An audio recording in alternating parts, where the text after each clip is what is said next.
Hello everyone and welcome to today's kitchen session, inaugurating the American president past and present. This is delivered by Dr. Donna Jackson, who's a senior lecturer in modern history and the programme leader in the BA Combined and Single Honours History programme at the university. My name is Mark, I'm a HE advisor here at the University of Chester. I'm here along with Claire and Gavin today, who are both helping out behind the scenes. I'll start by reassuring you that your video and audio are not shared at all during the course of this session. In terms of how today will work, I will shortly be handing over to Donna. During the presentation, you'll be able to ask questions in the chat function on the right hand side of the screen. You can ask questions anonymously if you wish. You just need to have ticked the box to say that you wish to be anonymous. You can also like other questions that people may have asked and answer any questions that Donna may be asked by responding in the chat function. Claire will be asking the questions at the end of the session. So I think that's everything. So over to you now, Donna. Hello, everybody. Thanks for tuning in today. As Mark said, I was going to talk to you about inaugurating the president, and it was going to be a bit of a fun-filled trivia thing. But events in Washington changed all that. One of the things we do when we teach, especially teaching history, is we make it relevant. It's about connecting the past with the present. So very often I will be changing lectures at very short notice because it's best for the students and it makes the subject more exciting.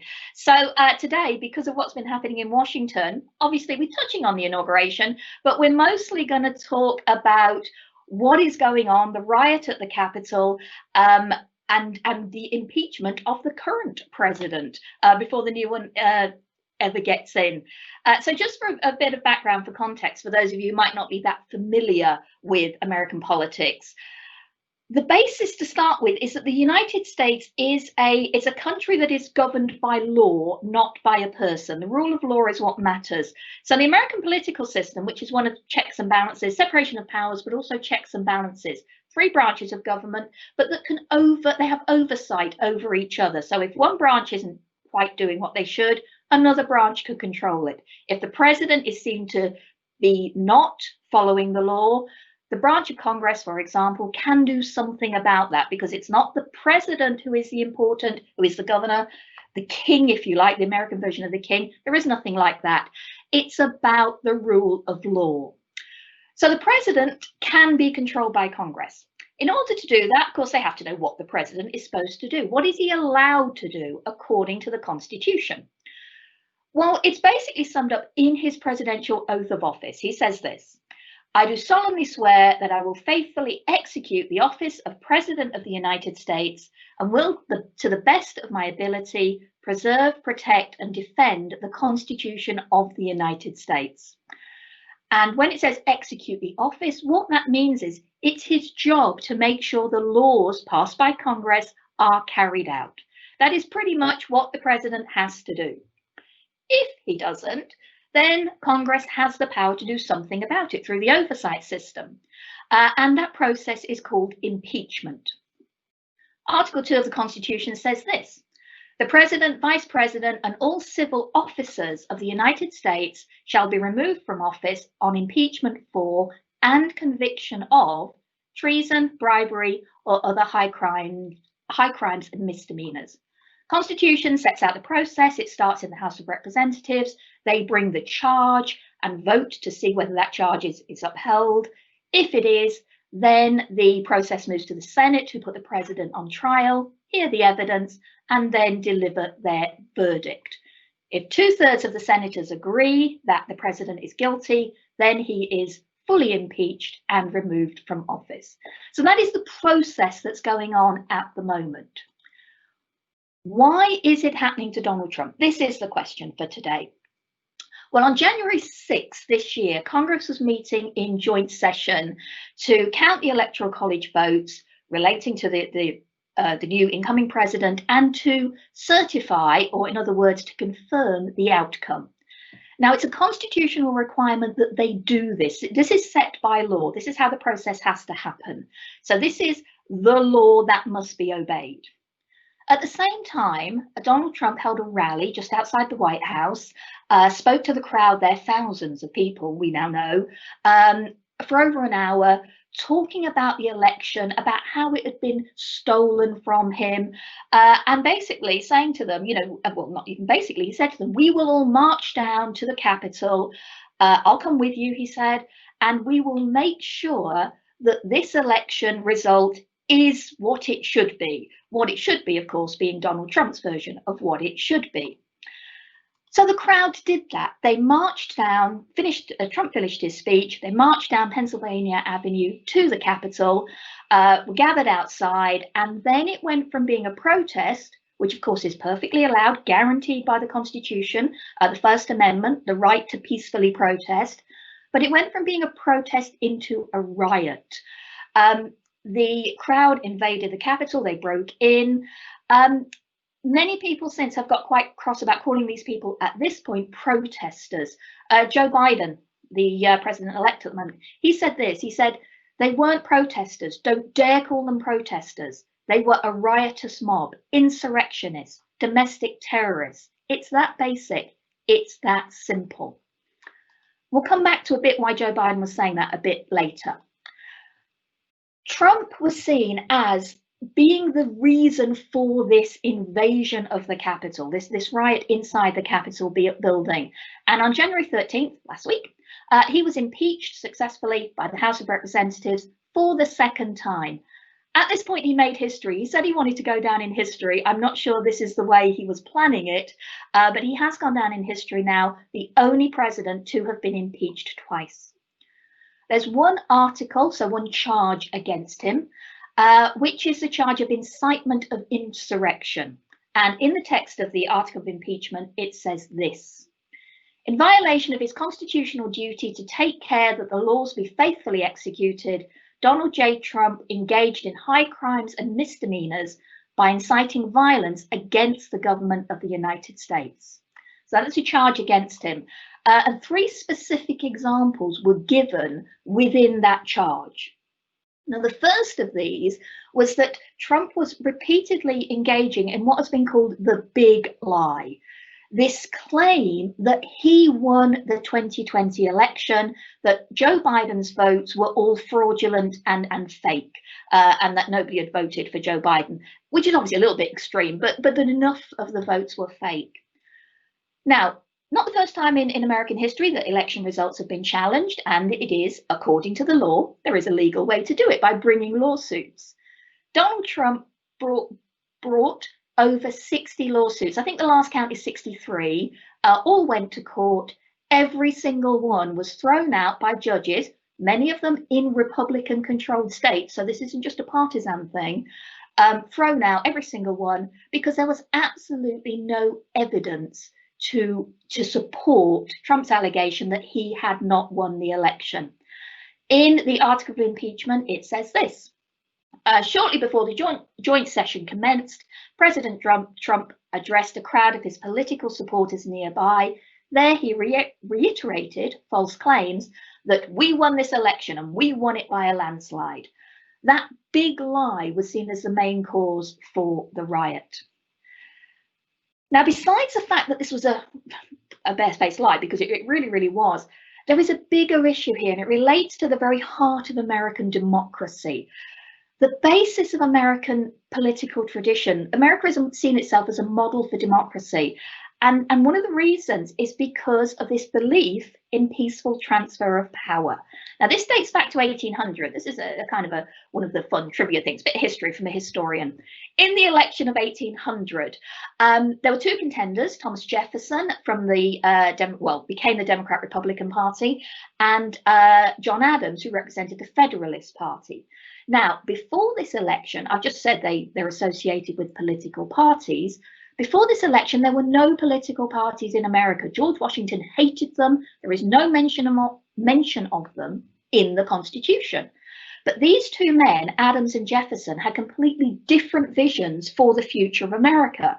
And their supporters rallied around their leaders, factions formed, and these became political parties. Now, the election of 1800 was one of the most divisive in American history. 2020 is a similar sort of thing. It was just as bad. Very divisive, very contentious. When the results was counted, certified by Congress, Jefferson was declared the winner. John Adams, not happy, he responded by this. He refused to shake Thomas Jefferson's hand as he acknowledged him as president. So he wasn't happy with the result, but it went no further than that. He just wouldn't shake his hand, but he accepted the result. He accepted his opponent had won. Now, that might not sound very exciting to us now, but put it into context. There's obviously been in history transfer of power from one faction to another, but this was the very first time in history it happened peacefully, without war, without insurrection. That acceptance of that result proved that the American system, the American experiment, if you like, in constitutional democracy, that it worked. And America kind of breathed a sigh of relief that actually this new system that they really wasn't sure was going to work, that it did work. If you'd like a more modern example of presidents being very angry, or attempted presidents accepting the result, let's think to 2000. Again, very contentious election. Certainly evidence of voting irregularities in that election, certainly more than this year, but there was evidence, particularly in Florida. Al Gore, who was seen as the loser of the election, challenged the result, went to the Supreme Court, challenged it legally. The Supreme Court ruled in George W. Bush's favour, so Al Gore was the loser. At this point, Al Gore actually did shake George W. Bush's hand, and he also said this: "The Supreme Court has spoken. Let there be no doubt. While I strongly disagree with the court's decision, I accept it. I accept the finality of this outcome, which will be ratified next Monday in the Electoral College. Tonight, for the sake of our unity of the people and the strength of our democracy, I offer my concession." Now, if you compare that with Trump's response to losing the election with no foundational evidence, this is why so many people were angry. This isn't just about him inciting a crowd, refusing to accept it. It's about refusing to respect this basic American tradition that is at the heart of American democracy. And that's why many people, in Americans, were so angry about what he's been doing. Second example, in the article of impeachment, back to them, incitement to riot. Liz Cheney, who is a Republican, third senior Republican in the House of Representatives, she said this: "The President of the United States summoned this mob, assembled the mob, and lit the flame of this attack. There has never been a greater betrayal by a President of the United States of his office and his oath to the Constitution." Now, I've read Trump's speech, the hour-long speech that he made to the crowd before they incited the Capitol. Nowhere does he say, to be fair, go down there, invade, and threaten to hang people. He doesn't say that. But certainly that's what his supporters heard. Many of them were interviewed during the riot, afterwards, asking why they did it. And they were all saying, because the president wanted us to.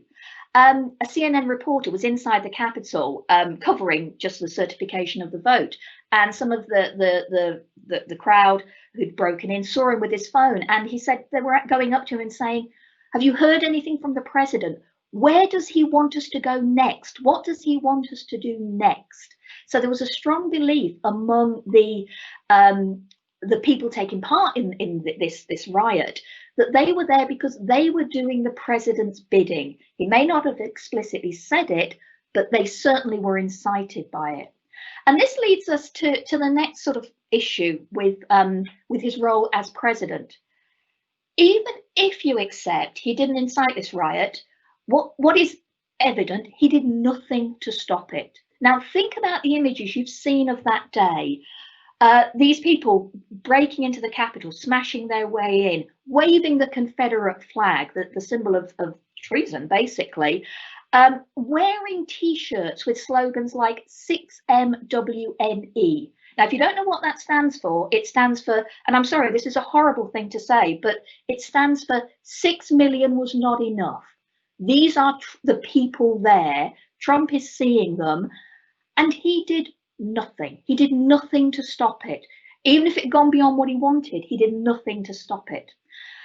Kevin McCarthy, House Minority Leader, so a Republican again, said this: The president bears responsibility for Wednesday's attack on Congress by mob rioters. He should have immediately denounced the mob when he saw what was unfolding. He didn't, and that was seen as a failure of his constitutional oath. I said there were 3 examples in the charges of impeachment, or the article of impeachment. The third, I'm sure you've read about this, was the phone call he made to the state officials in Georgia, leaked by the Washington Post. They got hold of the transcript, basically telling them to overturn the election result and to find missing votes. So that was the third example. So the House voted to impeach him. The vote was 232 to 197, including Republicans voting to impeach him. You might ask, why bother? He only has now 2 days left in office. Why bother? I think one of the answers there comes from Steny Hoyer, who is the House Majority Leader, a Democrat. He said this: "It's never too late to do the right thing." Which is a good message for life, really. This wasn't just an incitement to riot. This was an incitement to overturn the legitimate election result through violence and intimidation, to stop Congress during their sworn legal duty to certify the result. Nancy Pelosi, the Speaker of the House, in talking about impeachment, why it should happen, said this: "I ask you to search your souls and answer these questions. Is the president's war on democracy in keeping with the Constitution?" The House said no. They approved the article of impeachment. Opinion polls are being held. Majority of Americans absolutely support the articles. One of the reports I saw, 56% strongly support impeaching the president, removing him from office. About 42% strongly oppose it, but that sort of represents the split between the Trump supporters and the rest of the United States. So he has been impeached. What's going to happen next, you might be asking? I will tell you. There'll be a trial in the Senate. It will happen after inauguration now, which is probably good because this is a really serious thing. There must be time to present all evidence, and Trump must be given time to mount his defense. That is part of the rule of law. Both sides must present their evidence. The Senate will hear the evidence. They will vote. If 2/3 of them vote guilty, so 67 of them, he will be officially removed from office, even though he's already left. But then the Senate will go on to discuss further things and make further votes. These are on other things that go along with being impeached. So, for example, he could be removed, or he could be prohibited from ever running for office again. He could lose his benefits of being a president, like his pension, possibly his security protection. I don't think they would do that, but they could. These votes, incidentally, only need a simple majority. So 51, and that includes the 50 Democrats and Kamala Harris, if need be, can approve these consequences, if you like. Once he has left office, is this story going away anytime soon? Oh no. Once he leaves office, he is then open to further criminal charges. There could be federal charges for incitement to riot, but there's also state charges pending, including tax evasion in New York, fraud and defamation charges, lawsuits against him, one of which is coming from his sister, who says she was defrauded by millions of dollars. I can't remember the exact amount, but those charges can still go ahead. The other thing you might have heard, I've nearly finished, I promise. The other thing you might have heard is the pardon. Now, the president has the power to pardon other people. Absolutely there, but only for federal crimes. So Joe Biden could pardon Trump if he's convicted of a federal crime. He can't pardon him if he's convicted of a state crime. Trump is saying he might pardon himself. Firstly, we're not sure that's constitutional. It seems to be not. It was discussed during the Nixon impeachment. It would end up going to the Supreme Court. Secondly, if he did, it implies guilt, and that leaves him open to further charges. So we're going to be talking about Donald Trump, like it or not, for quite a while yet, I think.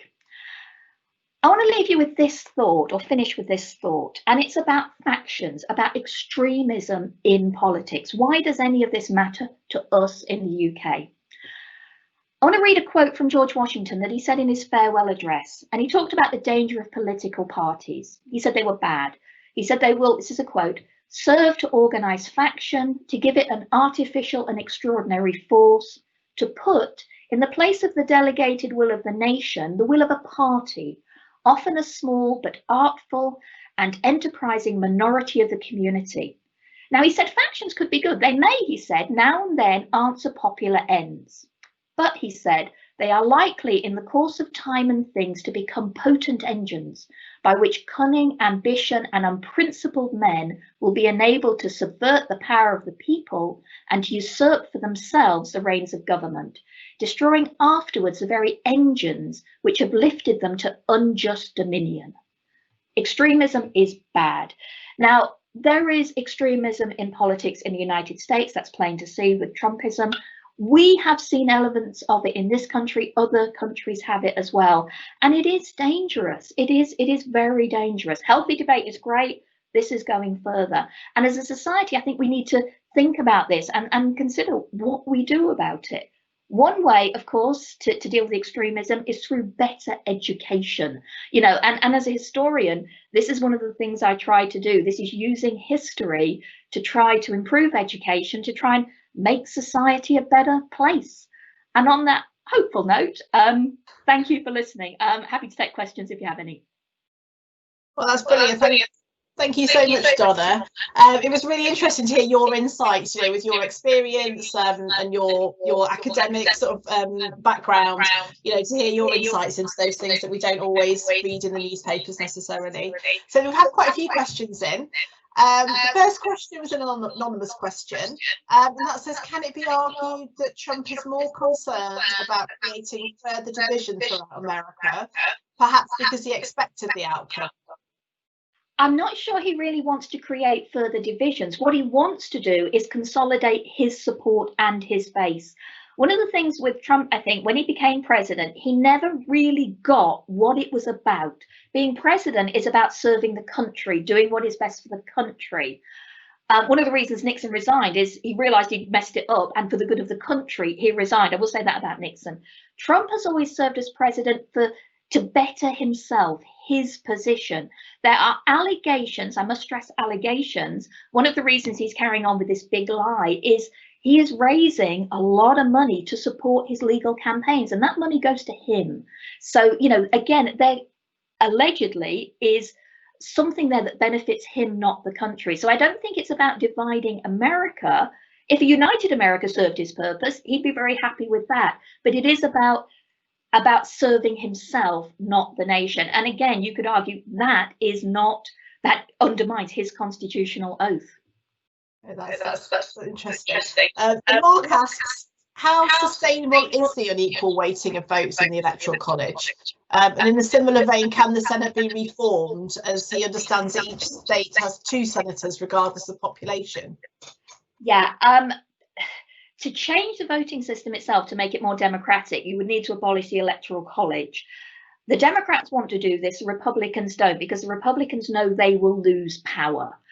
So although the Electoral College is very undemocratic, incidentally, one of the reasons it was brought in is because the founding fathers didn't trust the people. They feared what they called mobocracy. So they would have been watching the scenes on January the 6th and saying, this is exactly why we have an Electoral College, because you can't trust the people. So there is that. Now, there is a lot of gerrymandering that goes on. Sorry, it should be pronounced, I've understood, gerrymandering, but fixing of districts so you guarantee the outcome. That, I think, is something that needs to be reformed. As for the Senate having 2 votes per state and the House being shared out according to population, this was on purpose, and I kind of get this one. It's to make sure that the states with the biggest population don't control everything. So the states with a smaller population do have power within the Senate. This is about doing what is good for the whole nation, not just for the areas where the most people live. Now, the president, of course, has no real part in the lawmaking process. You can argue the Electoral College is bad. The president should represent the majority of the people. Congress should carry out laws, their legislative function, bearing in mind what is best for the states. So, the Senate with 2 votes, the House with a population, I think is actually a pretty good democratic thing. That's brilliant. Thank you. And Anne's asked, who actually pays the legal costs for Trump's defence, and can it be manipulated to drag on for years and years? The answer is he pays it. Yes, it could. As long as he has his supporters who are willing to keep funding it, it could. There is a point where the appeal couldn't go any further, so taking things to the Supreme Court. But then there are so many charges against him. There is always, I think, going to be something for him to carry on fighting. And this is me speaking personally, not representing the university or anything like that. I think if Trump sees a way to keep milking people, personally, I think he probably will, because his empire is crumbling, because of what happened in January in DC. They've pulled the golf tournaments have been pulled from his clubs, his loans have been called.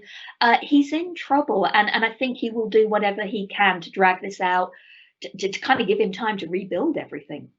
And Anne's also asked, is there a timeline to close the investigation within the Senate? It's up to the senators, so it's up to them. The article has been sent to the Senate. Now it's up to the Senate to decide when they will hear the charges, how long everybody's allowed to give evidence. Of course, the Senate after Wednesday will be controlled by Democrats. And I think the Democrats will be fair. They will want to do it properly. This is a huge deal in American history. If convicted, he will be the first convicted. And this is about upholding the real ideology of the American political system. So I think it might be a while. They will do it. They will do it properly. They will do it the right way. Good to know. Hayley asks, what's the likelihood of Biden giving Trump a pardon? Before January the 6th, I would have said very likely. Gerald Ford pardoned Richard Nixon because it's not good to have your president sitting in jail. It doesn't look good to the rest of the world. I think what Trump did on Wednesday went too far. Joe Biden he made a speech not long afterwards. He was clearly furious. This is not about Trump in this context, in this sort of perspective, has not done anything to benefit America. And sometimes it is the right thing to put your leader in jail. So I think after January the 6th, the chance of a pardon, I think, disappeared. Right. And is there so talking about the actual inauguration itself this week, isn't it? Is there any precedent for the outgoing president not to attend the inauguration? Yes, there have been, I think, about 5 that haven't attended. Okay. So not attended. The last one was about 1876. It's not a recent. So no modern precedent. Yeah. It's always been after a divisive election. It looks very bad, but he wouldn't be the first to not attend. He's on about holding his own ceremony, his own departure ceremony, and because that's the real ceremony that should be happening on Wednesday. And I don't think any other presidents have ever done that. It's a bit it's a bit like spitting on the flag. It's a bit disrespectful. No, I didn't know that. That's quite interesting. What do you think is actually going to happen then on Wednesday, Donna, in terms of the security around the event, in terms of, sort of how the inauguration will actually go ahead and proceed? Well, the security, as a historian, I hate the use of the word unprecedented because things rarely are. The security is unprecedented. There's never been this amount of security. There's 25,000 National Guard plus other police forces there to protect the president. The National Guard has come from every state in America, plus every territory, plus the district. So America is coming together to safeguard the new president and guarantee the process happens, and it will. One of the things you do, the attack on the Capitol can be considered domestic terrorism. I don't think that's going too far. And of course, the way you respond to domestic terrorists or any terrorists is you don't let them change what you're doing. So there may be security, but there will be an inauguration on January the 6th. It's why Congress went back into session to formalise the vote. They went back in, they worked through the night. I think they finished about 4 a.m. But they were not going to let this mob stop them from doing their constitutional duty. So there may be unprecedented security, but the process of American democracy will continue. Nobody will stop that. Well, I certainly think one thing's for certain is that a lot of us will be watching, I think, on Wednesday, won't we? I certainly will. So there is a question here from Jake that I missed earlier, with apologies to Jake. Do you believe 17 Republican senators will vote to impeach to try and freeze Trump out of the Republican Party going forward? And if you do believe they will, do you think they should? Yes, I think they should. I think what Trump did was absolutely breaking his constitutional oath, again, my opinion, and shared by Democrats and many Republicans. Whether there'll be 17 is a really good question. We've heard that at least 10 are likely to vote to convict, so you need another 7. Mitch McConnell, who has been like Trump's greatest ally and is now one of Trump's greatest enemies, has said that he has not ruled out voting guilty. He hasn't said he will, but he hasn't said he won't. And one of the reasons is I think McConnell fears for the future of the Republican Party. There are, I mean, I have relatives who are Republicans. I have friends who are Republicans. There are decent Republicans, but every Republican is being tainted with the kind of the Trump brand of it. And I think there are decent Republicans who are worried about this and fearing for the future of their party.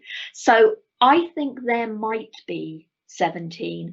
The other thing we should say is there should be a Republican Party. You know, it's healthy debate is great in politics. You can't have one party in power, even though, you know, I personally, I support the Democrats. I'm dual nationality. I vote in the United States in American elections. I vote Democrat, put my allegiances out there. But we need a strong, good Republican Party. The Democrats have to be called to account to kind of literally to keep them honest. And when they're not called to account, that's when things go bad. So I hope the Republicans do put party before person. And consider the evidence and then vote according to the evidence. And if the evidence does come from Trump and he had nothing to do with the riot and he didn't break his oath, then he should not be found guilty. But we have yet to see that evidence. Do you think if he is impeached, will he lose that right to be called President Trump in the way that past presidents are still referred to as president? Yeah, that is a great question, because the answer is we don't really know. No president has ever been successfully impeached. None have ever had these further sanctions imposed by the Senate. Even if that title is stripped from him, he will probably still use it, and he did serve as president. So to be honest, I don't think that really matters. I think America will look at him and see him in his rightful place in American history, American political history, whatever that rightful place ends up, being. Right. We had another question from Anne about Joe Biden and his policies, and he's already said, hasn't he, that one of the first things he's going to do is to rejoin the Paris Accord. Yeah. Is that contentious with the general public, or is that just considered a political issue? I don't think it's very contentious. I think majority of Americans were quite upset about this. They strongly support environmental issues and do care about climate change, things like that. There is that little group of Trump supporters, not just Trump supporters, but climate change deniers. We've got them in this country as well. So, but on the whole, Americans do support it. Some of the other things Joe Biden has said, I think there's going to be quite a lot of executive orders. But what we're very much hoping is he will do something with the camps on the border for the immigrants, where children have been on Trump's orders separated from their parents. And that's just horrendous. Illegal immigrants, obviously, bring in laws, do what you need to do them, but separating children from their parents is inhuman. And I'm very much hoping that's going to be one of the first things Joe Biden deals with. Not saying there shouldn't be immigration controls or anything like that, but let's be human in doing them, humane as well. Yeah, absolutely. Yeah. I think we'd all agree with that. And the same with the Paris Accord as well. For a country as big as the United States to not be a part of that is well, it was unthinkable. So yeah, it's a good thing that Joe Biden's going to reverse that. So there aren't any more questions that are coming in, Donna, so it probably is time to think about winding up. Before we do that, I've just got a quick question about your flag, because I understand there's an interesting story about your flag that people might like to hear. Yeah, I thought it was appropriate to put it. It's actually hanging over my door at the moment.